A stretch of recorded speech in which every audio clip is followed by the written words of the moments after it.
Dude, I know you want to talk about the game, but it is snowing in South Carolina for the first time in, what, 8 years? Yeah, a few of us have noticed. A few. Jesus, what? Dude, what are you doing? I'm freezing. That's low quality Panthers fan. We don't have this kind of cold in Florida. It's 68 degrees in here. Yeah? Well, in Florida, 69 is considered freezing. Ha! Nice.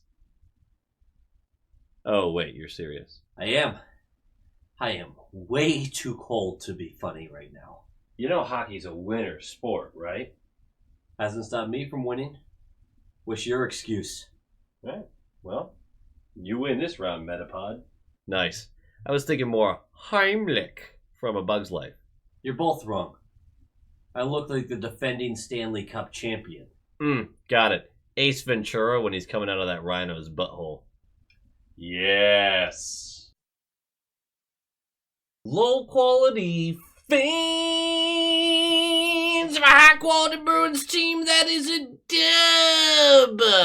Sort of. I mean, literally, it is. We did dub it up tonight. We dubbed it up hard. But I didn't get to make a video about the Devils game that happened a day before because an ice storm in South Carolina knocked out my power. Yeah.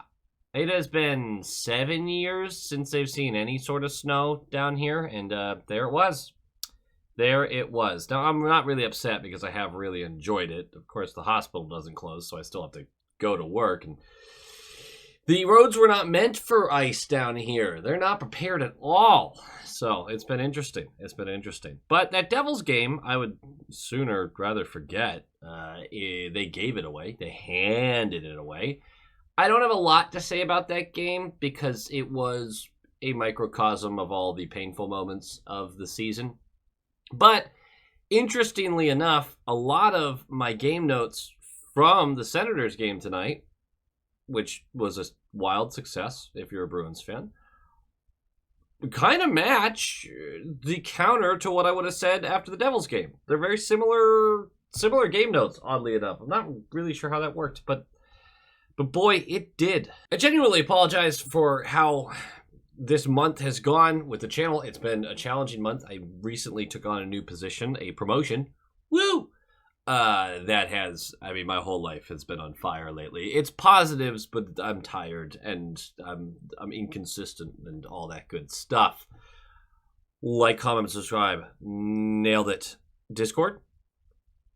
There's a Discord link. It's fun. People in there. Also, in the Discord, there's the predictions contest, which is starting to get a little more heated. People are they're getting on runs here, talking a lot of crap about how I haven't won it yet. It's a lot of fun. Jump in, join the predictions. If you're already in the Discord, look at the predictions contest. It's like a lot of fun. It's a lot of fun. I'm gonna win it one of these days. I feel like the more people who join it, for some reason, the better my odds get. The Ottawa Senators, we played them twice already this season. We've lost twice. Just a few nights ago in embarrassing fashion, allowing 2 goals in the last 4 minutes, effectively handing the game over to the Senators, but they did force overtime with it, and then we lost in the shootout.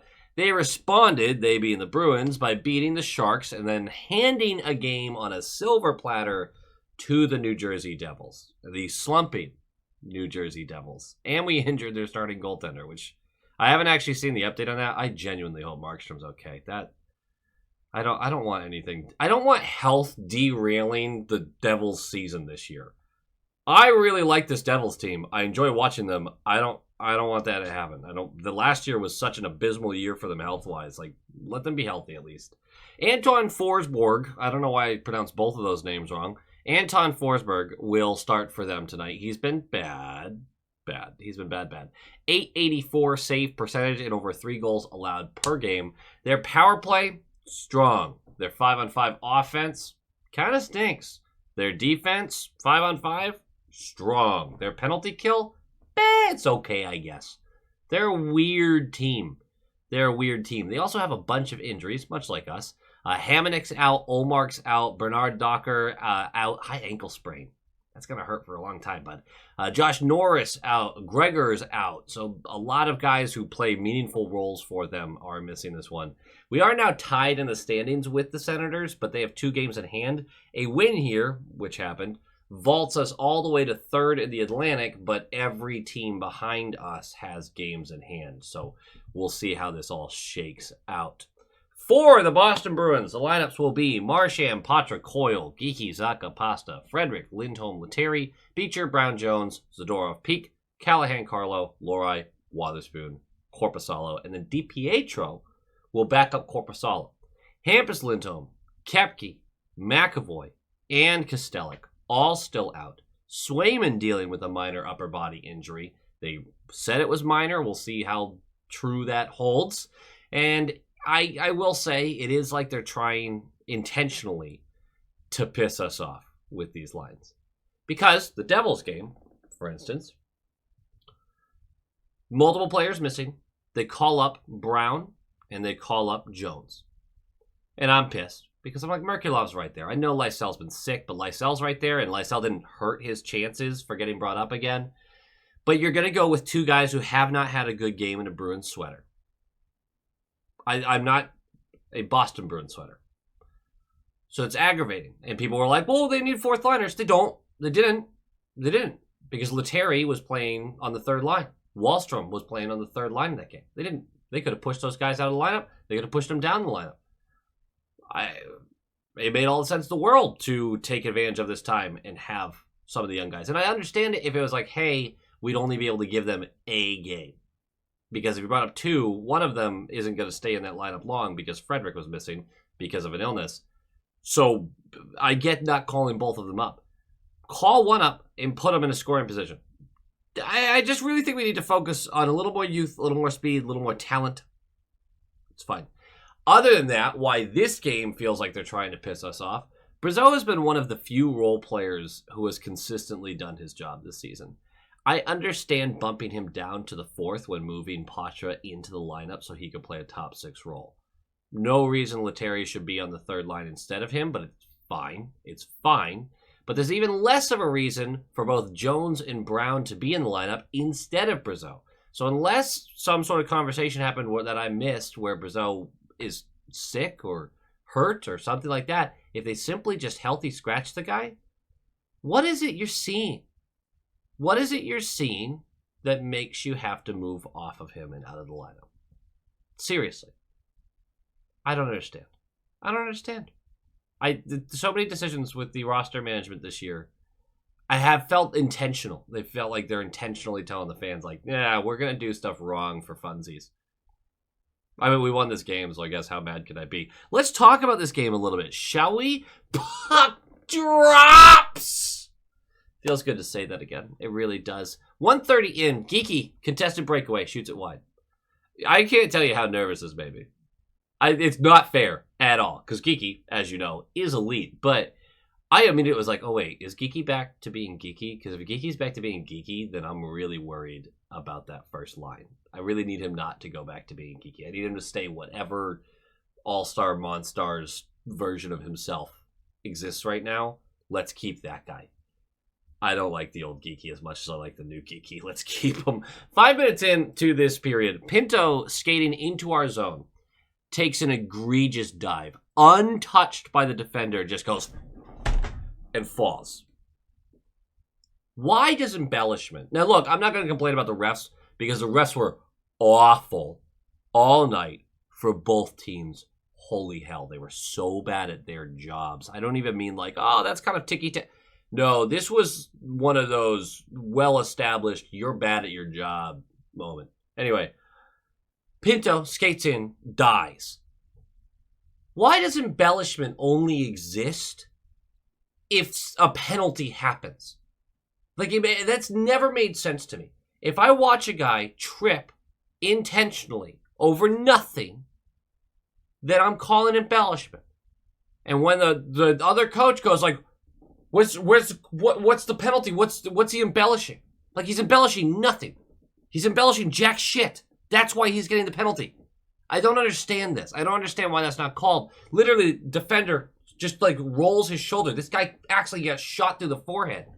Pinto's a diver. We know Pinto's a diver. Like, that's well established at this point. But what? Why is it not an embellishment call? I don't know why I'm harping on this so hard, but that was soccer level diving with no contact.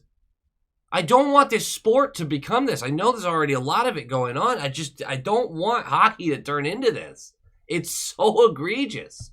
That should be a fine.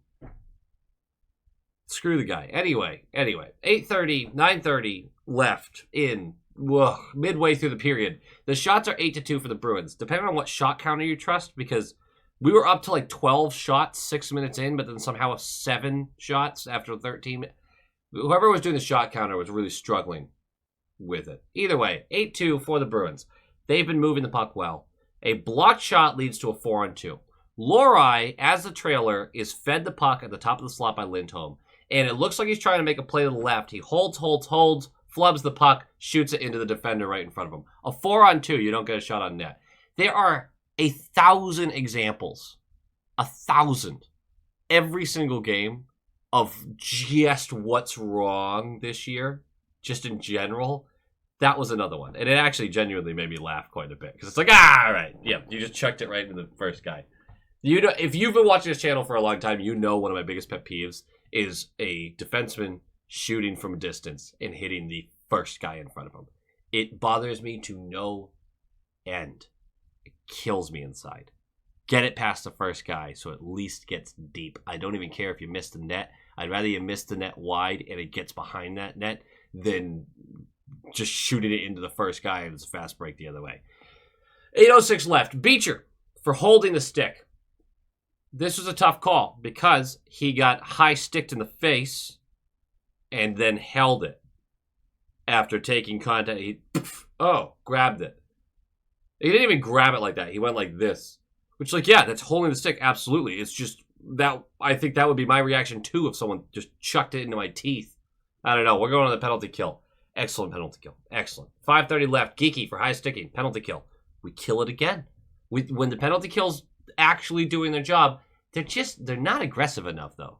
I know our penalty kill did really well, but not an aggressive penalty kill at all. It's really frustrating watching them just kind of sit back and wait for the opponent to make their move, because talented teams take advantage of that.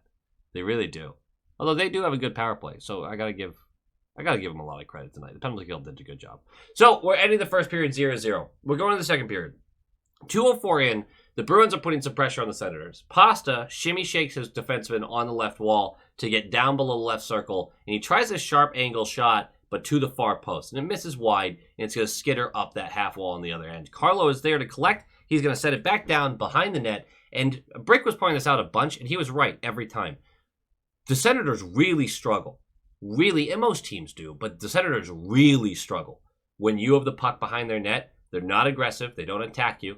They wait for you to make your move, and they are not active with their sticks or bodies in that slot area. There is a lot of space. There's a lot of opportunity. You work from behind their net, you can beat this team. Pasta is going to quickly pivot and shift his weight, so he just kind of one motion swings it around in front of Forsberg. Everyone is so locked in on Pasternak. Who wouldn't be? That no one notices that Geeky's just basically standing back door. And this is just an immediate, again, one motion, just whoop, pass. And it's tapped in. It's 1-0. Geeky stays hot. Pasta stays hot. Zaka's still great. He doesn't factor in this goal, but I want to give him a little shout out. Woot woot Zaka. That line's cooking. Line's cooking. 1-0. That'll be your game winner, by the way. Oh, don't you love to hear that? I love a 1-0 game winner. 10:14 left of the period. Shabbat gets blown up by Geeky. Really, he just kind of loses his footing right before Geeky goes for a hit, and he just face, full cage, full mask, so I don't feel as bad, but got him good. Shabbat stands up and cross-checks Geeky. That's going to get called. Geeky didn't do anything illegal. He was in the motion of hitting him when Shabbat lost his footing. Sorry, bud. You really can't get mad at that. Either way, we're going to the power play because of it. Not good. It didn't work. There were some chances, but we didn't score on it. Midway through the second, Patra gets demoted to the third line, which really bothered me. Now, by the end of the game, he'd be back to between Marchand and Coyle. But the only line up to this point that hadn't looked good, hadn't spent more time in the offensive zone than they had in the defensive zone, that hadn't been getting pinned into the defensive zone. The only line that hadn't looked good tonight was the Lindholm line. That third line of Frederick, Lindholm, Lettieri. The Marchand, Patrick Coyle line, up to this point, been creating far more chances than they were allowing. Had a few high danger chances in tight. They were kind of cooking. The first shift that Patra splits Frederick and Lettieri, Frederick gets a great chance fed by Patra into the slot, isn't able to capitalize on it. The first shift Lindholm takes with Marchand and Coyle, pinned in our zone for like a minute and a half. Coincidence? I mean, I just don't. They did a lot of line scrambling through the rest of the second period and early in the third. A ton of it. None of it stuck. By the end of the game, we were all going back to the same lines, but some of it was because I think of the special teams, players needed rest. I don't know. But it did seem like there was some intent for some of it, and Sacco just decided to do this. Look, I know the score was only 1-0. The Bruins were in control. They were the better team on most of their shifts. They were winning their battles. They were creating more chances than they were allowing. I have no idea why there was a continuous line blender at all, and I have no idea why you would even pretend to put Elias Lindholm in the top six right now. He's had more time as a center with top six wingers, well, with the Bruins' top six wingers, than any other center on the team. And he has not been able to perform at that level. Stop doing it. The line doesn't get better when you put Elias Lindholm on it. At all. I know he makes almost $8 million a year. That's your dumb fault, not ours. The money spent, put him where he's best suited, which is the third line. Hopefully someday he proves to be very wrong, and he's a very capable second-line center. I don't see it happening, but I would love to be wrong about this. Don't put him in the top six. Okay, great. Thanks. Third period starts. 5:18 in. Zub for interference. We're going to the power play. What a bummer. What a bummer. It's a 1-0 lead. A good power play here would go a long way. Not only is it not a good power play, not only do you not score on it, it's atrocious. We've talked about it 1,000 times. A good power play builds on momentum. A bad one kills any momentum you had even before that power play started. This killed any momentum. And the Senators started bringing it right back to us after this. Huge bummer of a power play. 10:39 left of the period. Zadorov is going to go for tripping. It was a nice finish to a shift that also saw him turn the puck over twice. So, neat. Almost immediately, it looks like the Senators scored during this power play. A shot from the left circle squeaks through Korpisalo, and then Stützle slams it in. It's very clear on the replay and in live time, because when I was watching, I was like, there's no way that he got there before the whistle. The whistle blew way before Stützle got there. Way before. So, yes, they were upset, but the ref lost sight of the puck and he had to blow the whistle. It's a quick whistle. We got saved by it. I get it. Every team benefits from those calls every now and again. No way that was intentional. And he lost sight of the puck. He thought it was swallowed up. I mean, that whistle went way before. I didn't agree with people being like, the ref saved a goal. Like, sort of, but that whistle went way before he got there. Like, way before he got there. He didn't even see the puck before the whistle started. Like, literally, whistle goes and he goes, and lurches forward and hits the puck in.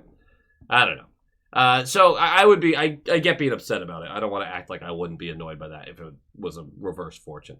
So 9:11 left. We're killing this penalty. Patrick Brown chips the puck over the glass. Now it's 5-on-3 for 33 seconds, and then another 1:27 of 5-on-4 for the penalty kill. Patrick Brown, please, for the love of goodness, enjoy Providence. Please stop coming up to Boston. I don't like watching you play hockey. I really don't. That was really mean, and I feel bad about it. But I really, really don't. Please stop. Please stop. Great kills. Fantastic kills. Really, really excellent job in a really pivotal game here. Like, this team, obviously the players and the management and the coaching want to still make the playoffs. Like, that's very clear. The players are never going to just phone it in. Well, hopefully not. So, understandable that they're still working here and that this is a big game for them. Really big game for them, and that's an excellent kill. So with 4.4 seconds left of the game, Pasta strips Kachuk on the blue line and then scores the empty netter the other way. It's a huge game for the penalty kill. Like, the game note starts with the penalty kill. Awesome job. They killed 4 penalties. We just haven't seen them have this kind of success lately. And one of the game notes that I was going to have with the Devils, and kind of bleeds over to this, the difference this team looks, do you know what I mean? Special teams, man. If our power play is competent and our penalty kill is good, because the penalty kill was designed to be good. I understand that everyone designs the team to be good, but like reach, strength, physicality, all the things that typically make a good penalty kill, supposed to have it, and we just haven't had a very effective penalty kill. When the penalty kill is great, and when the power play is competent, the 5-on-5 stuff is a slog for this team, but it's a slog for our opponents too, oftentimes. And you look at a lot of the blowouts we've had and things of that nature, and you find a lot of, oh my God, they got 3 of 5 on the power play. We allowed 2 shorthanded goals when we were on the power. Things like that. When our special teams are competent, this team actually looks okay. I still don't think it's a cup contender or anything like that, but like there's a huge difference in what your ceiling is. So the Devils, obviously the opposite side of that coin. Tonight, at least the penalty kill, very, very good. Another game note. Why shuffle Patra around like that? Like, if there's one guy you're just trying to get some consistency out of and let him do his thing, it would be Patra right now. That line was performing well and creating chances. Don't do that. Don't do it. I don't understand it. Just leave him alone. Let him build some more chemistry and work through some stuff. And I thought he's looked pretty good. He hasn't been stellar. He hasn't been blowing my mind, but he's 20 years old and he's still working through some growing pains in his sophomore season. Let him cook. Let him cook. Another positive. I'm just so in awe of Pastrnak. I really am. I tweeted this out, but if the Hart Trophy was really about who's most valuable to their team, I mean, Pastrnak would be right up there. Top of the list. Top 3, top 5, but he'd be right up there in consideration. What he's doing with the skill level around him is absurd. It really is. The guy's crazy talented. Just a little Pastrnak love. Just a little Pastrnak love. This is a negative one. This is my last game note. Wallstrom needs to stay out of the lineup.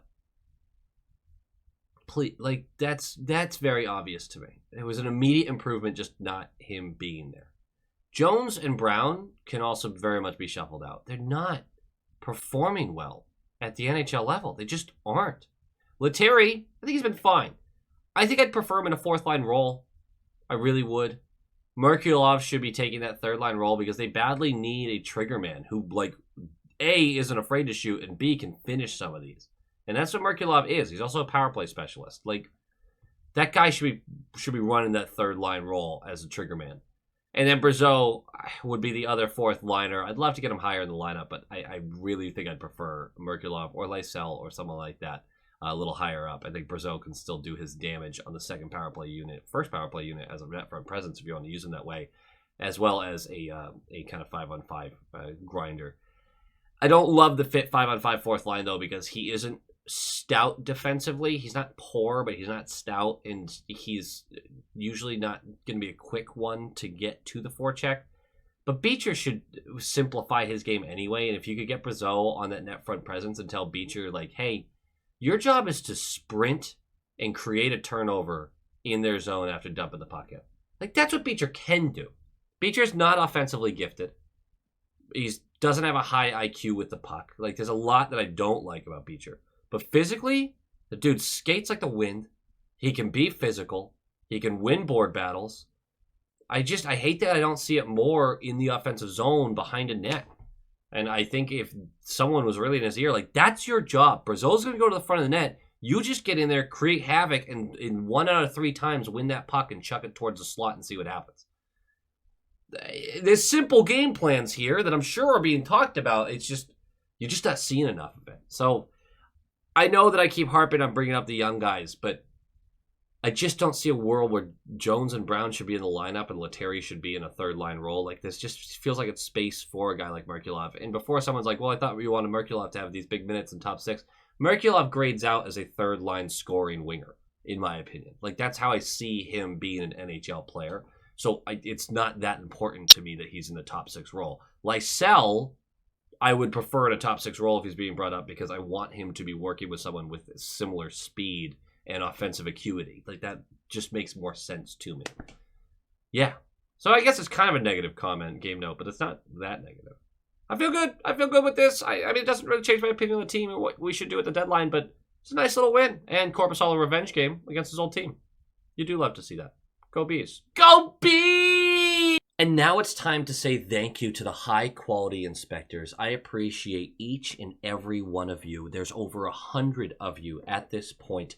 And I love doing these thank yous at the end, but I think we're reaching such a volume that I have to rethink this strategy because you're all so incredible and so supportive. But this is getting really long, and there's got to be a better way, right? But let's start the thank yous, of course, with the top line tier. Dampen, Chris and Erica, Negev79, Trial Exotic, Jeff McGugan, Quackin' Platypus, Andrew Peterson, Sean Kreider, JM, Zenon Noel DeGuy, Donald Shelton, Anakin Palpatine, The Rat 63, Lola Cattingsworth, EKM Productions, Moonlighter TV, Big Bad Bruin, The Bugman, Adam Ella, Jeff with a G, Tommy Braga, Roland 22, GD Viperworks, Len Cruz, Brock Nope, Han Slomo, Coach D, The Atomic Lizard, Bradley Johnson, Brett Arney, Pincent, and Nick Zatrullo.